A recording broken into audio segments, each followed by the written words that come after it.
تجارب مختلف همیشه دیدیم و ای که چی تغییرات میآید سالهای سال به میلیاردها نفر انتظار است به روز محشر که برپا شود و ای که چه وقت و چه زمان میرسه. بسیار معذرت میخوایم، بسیار معذرت میخوایم.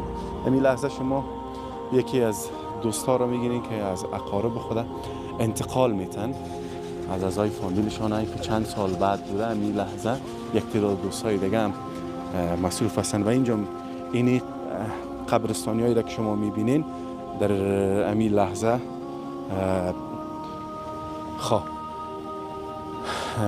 انتقال دادن، یعنی چند روز قبل و نظریات دوستای دیگر هم می داشته باشیم.